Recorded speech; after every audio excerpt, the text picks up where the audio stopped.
This one is not fun, as I've had this thumbnail and I've been ready to make this video for such a very long time, as we had Niko Mikkola announce, or not announce, but he signed elsewhere day of free agency, or it was the day after. I don't even remember at this point, but he signed nice and early in free agency. I was waiting on Tarasenko. There was the rumor that he signed in Carolina for that 5-year deal and that he was going there from Shayna, and then that report ended up being fake, and he did not end up going, and then he proceeded to fire his agent, and thus we had a story, and we had to wait and wait, but now we're here, and unfortunately, it just pains me because it feels like yesterday I was just talking about this trade.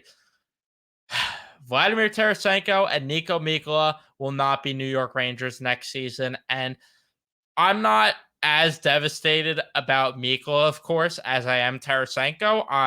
I will miss Mikkola a bit. I thought that he was okay, but I'm not going to cry a river and be that depressed about losing Niko Mikkola. But we're going to talk about both the signings, what this means for their respective teams, and how the players are. And I just want to also just break down everything before we jump into it. Leave a like on the video if you do enjoy. Subscribe if you guys are new, especially if you're Ranger fans, and turn on your notifications so you know when I upload or go live next on the channel. But Ottawa fans must be feeling pumped right now because, man, they got a really good top six forward. But we're gonna start, I think, with talking about Niko Mikkola, who signed a 3-year deal worth $2.5 million per with the Florida Panthers, and for that price, I'm okay with the Rangers letting him walk.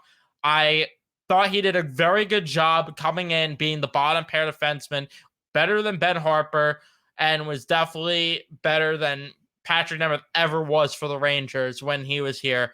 And he didn't really like it was he was an awkward player. He's what, 6'4", and it feels like he never knew. He doesn't know like 6'4". He plays like he's a little bit smaller.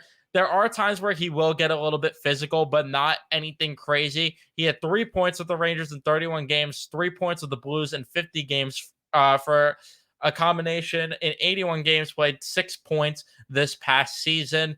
And he filled in also a big role at one point where Ryan Lindgren went down from that game against the Washington Capitals, and Niko Mikkola had to step up and play the big minutes with Adam Fox, and he did a pretty respectable job, which is something that I will always remember Niko Mikkola for, if I'm going to remember him for anything with his time with the Rangers, because it was, again, such a brief stint where it's like there's not much to remember, and it was a short-lived stint considering the way the playoffs went. But Niko Mikkola, just a decent defenseman. His Corsi even strength has never been even near 50%, which is disgusting. But again, he's a defenseman, so it's not like that's the end all be all. And with the way he plays and the minutes he plays, he's not expected to really be that offensive type dynamo on the back end, or really help contribute with the offensive possession. But and he's usually out there with the bottom lines, like the third and fourth lines anyway. So it doesn't really matter the Corsi at all. His rate metrics are pretty good as well. Or I should say pretty good as well. They're all right. I mean, his Corsi against per 60 is actually pretty solid at 56.5 this past year. And yeah, if you don't know what a good Corsi is, 50 or over is usually a good Corsi. So very solid production there, with that side of things from Niko Mikkola. And again, there are just way too many times where he kind of was caught out of position, and he just was an awkward player for me. And I'll miss him, but it's not the end all be all. I wish him luck, and I thank him for his time in New York. And then we get to the news that really hurts me personally, because I was, of course, very excited when the Rangers got him, and he was I have a soft spot for Vladimir Tarasenko, who signed a 1-year deal worth $5 million in Ottawa with the Senators. I have a very soft spot for Vladimir Tarasenko, one of my favorite players growing up just having him on the cover of one of the Chell games too, and just watching him score goals at will in his prime. Just such a fun player to watch. And I really enjoyed his time here in New York. And I think that in Ottawa, he's going to thrive more than he did here in New York. And the reason why I say that is he had 21 points in 31 games, which isn't bad.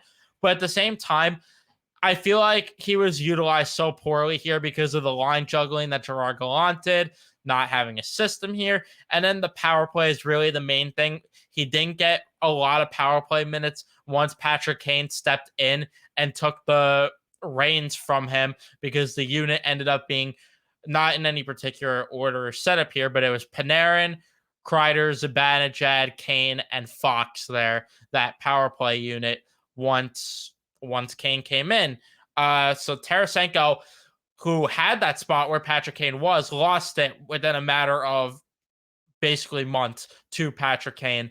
So that kind of helped with the point production dip, but still 50 points in 69 games. Nice is still not something to slouch over. And he was over a point per game player, well over the year before. I think that he's going to thrive in Ottawa, actually getting a lot of ice time, getting top 6 minutes. And I'm gonna miss him. I'm gonna miss him, and I'm upset that the Rangers couldn't keep him around it because it felt like he wanted to stay, considering he seemed comfortable in New York and considering the fact that he wanted to be in New York. I really thought that the Rangers were going to try to find a way, whether it was moving Barclay Goodrow or some other salary to make it work. But I guess they couldn't find a taker for Barclay Goodrow, which makes sense because he's not a great player. And I just felt Tarasenko fit what the Rangers really need still. They still need, in my opinion, a good top 9 winger or a top 6 winger, because you could still give Lafreniere and Kakko top 6 minutes with bringing Tarasenko back, where they could have done that. It just, they unfortunately chose not to. But it leaves the door open for Patrick Kane to potentially return, which is pretty exciting for me. But to get into Tarasenko a little bit more for Senator fans watching this, he is not going to really blow you away with the possession metrics, which is something that's a little concerning. He was a 50% Corsi guy his entire career up until 2021. Small sample size with 24 games in 2021, but 47% Corsi for not the greatest. And then the year after, 46.7 is not that great. And then the year after that, which was this past season, 45.7% for the entire year. So that's not really something that's too positive, but something that I will say that people ripped Tarasenko apart for before he came here and said that he sucked at was his defensive ability and that he was a liability defensively. I call complete and utter garbage on that. He really showed some good defensive effort at times, and he made some nice defensive plays throughout his tenure here. And I don't really even recall that many. I could maybe think of like 2 or 3 times where he was like lazy on a back check or made a horrible play or was out of position defensively. But then again, this entire team was this past year because Gerard Gallant didn't know what he was doing.